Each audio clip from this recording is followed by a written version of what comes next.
All right, good morning. So another red day today. All the indices are down. NASDAQ is down 1.2%. So a lot of the stuff that I'm holding is also down. But do have some calls that are working pretty well because everything's down. So CLVR, that one's up almost 100%. That expires this week. I'll just leave that one on. This DraftKings 56 call expires this week. That one's up 91%. I'll just leave that one on also. So the charge point 25 I opened up yesterday. So in the last video I said if it decided that it was going to close outside of this range, which it did, I was going to open up another covered call as it broke down. So it did look like it was going to close yesterday, so I did open up that call and it's already up 36%. So I collected $103 for that one. It's a September 3rd call, 25. And my cost basis on that one is $24.97 right now. My average is $24.97. So I sold the 25, collected $103 on that one, and it's already up 36%. So we'll let that one ride for a little bit.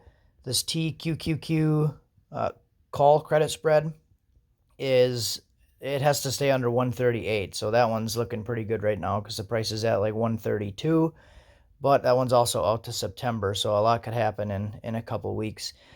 This Apple call credit spread, it needs to close below 146. So I'm just going to let this one go, even though the price is currently at 150. I'm just going to leave that one on and see what happens by the end of this week. I did just open up a short position on Apple, so I'm up $4 on this one right now. It's just 10 shares. So I think what I'm going to do on this one, because again I'm looking at this RSI divergence, so it did make a higher high. It peaked at 151.68 and it made a lower high on the RSI, so it's at 68.62 for the RSI, and then this peak over here the RSI was at like 78. So RSI is coming down. We have a higher high on the price and then a lower high on RSI. So that's a RSI divergence. So that's kind of what I'm playing off of with this one. And it did actually just break this intraday trend to the downside.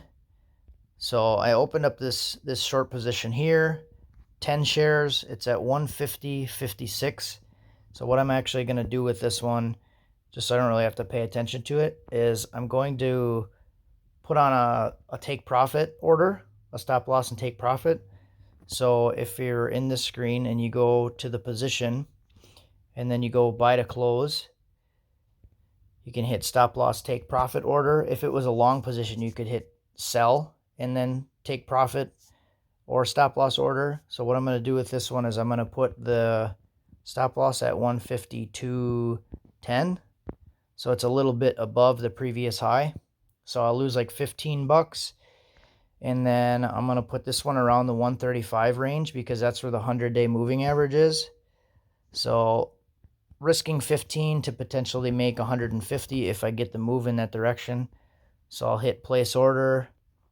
Place order. It's a market order, so it'll go through right away. So now you can see I actually have the two buy to close orders on. So 152.10 and then 135. And you can see that 135 buy order is right pretty much where the red line is, the 100-day moving average. So this thing is actually coming down now. So we're at 150. And what I'm looking for is it to break below 150. And as it starts to break below 150, probably once it gets to like the 149.50, 149 range, I can actually take my stop loss order and then move it back to where my entry is. And that way I'm risking nothing on the trade. And it's only upside after that. So that's usually what I like to do with these things. Then I can move the stop loss order. And what's cool about the Webull platform with these orders is you can click on the order and then you can modify it just by dragging it where you want it to be. So if I decide I want to change the order at any time, hit the check mark and then it modifies the order in real time. So as the price moves in your direction, I can just take this stop loss order and move it around. So that's probably what I'll do. Once I get a move in my direction, I'll move it to like 150.50. That way I won't lose anything on the trade. I can just leave it on and it'll either make a decent profit or it'll stop out for break even. So that's kind of what I like to do with these. We'll see where this ends up. This will give me a little bit of cushion too if the price does fall somewhere in between 146 and this 150 range by the end of the week. If I make a little bit on that short position, it'll kind of cover some of the losses that I'll take on that other call spread. So that's kind of my thoughts for today.